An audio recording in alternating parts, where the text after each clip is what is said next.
हिमाचल के किन्नौर में एक बड़ा हादसा हुआ। पहाड़ का एक हिस्सा दरकने लगा और मलबा सड़क से गुजर रही गाड़ियों पर गिर गया। एक बस और कुछ गाड़ियां सड़क से खाई में गिर गईं, जिसकी वजह से कई लोगों की जान पर आफत आ गई। पहाड़ से लगातार मलबा नीचे गिर रहा था। आसमान में धूल उड़ती हुई दिखने लगी और पत्थर लगातार नीचे आने लगे। छोटे बड़े पत्थरों की शक्ल में पहाड़ का एक बड़ा टुकड़ा ही सीधा सड़क पर आ गया।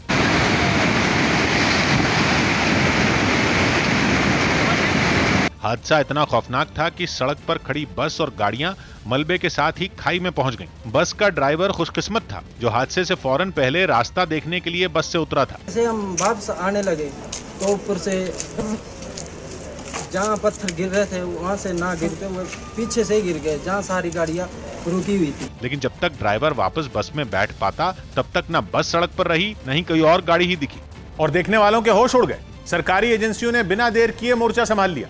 गाड़ी समेत खाई में गिरे लोगों को सही सलामत निकालना सबसे बड़ी चुनौती थी, जिसके लिए आईटीबीपी के जवानों को मोर्चे पर लगाया गया। जवानों ने खाई में उतरकर मलबा हटाना शुरू किया। फावड़ों से खोद खोद कर मलबा हटाया गया ताकि मलबे के नीचे लोगों की तलाश की जा सके। कुछ खुशकिस्मत लोगों पर बचाव कर्मियों की नजर पड़ गई और उन्हें फौरन निकालकर बाहर लाया गया। ऐसे लोगों के लिए ये मौका दूसरा जीवन मिलने से कम नहीं था, लेकिन पहाड़ बचाव के काम में भी रुकावट डालते रहे। बीच बीच में पहाड़ से मलबा गिरता रहा, जिसकी वजह से ऑपरेशन को बीच में ही रोकना पड़ रहा था। हमारा मेन जो फोकस है वो है कि अगर जब भी शूटिंग स्टोन आना रुक जाते हैं तो हम अपना रेस्क्यू स्टार्ट करें। निकाले गए लोगों की मदद के लिए एम्बुलेंस को मौके पर बुला लिया गया। जवानों के साथ स्वास्थ्य कर्मियों की टीमें भी तैनात कर दी गईं और खुद मुख्यमंत्री जयराम ठाकुर किन्नौर पहुंच गए।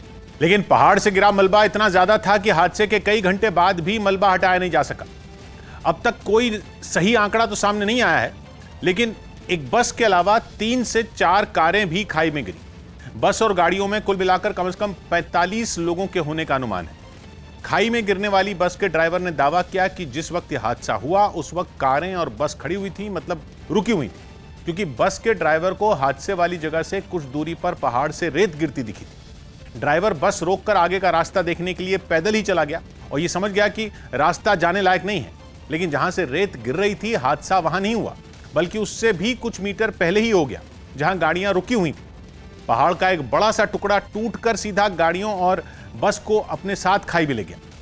सौभाग्य की एक बात यह कि किन्नौर में नेशनल हाईवे नंबर 5 पर पहाड़ की मिट्टी और मलबा जिस वक्त गिरा तब वहां मौसम साफ था और बारिश के बिना ही पहाड़ टूटने का मतलब यही है कि किन्नौर के पहाड़ अब खोखले हो चुके हैं।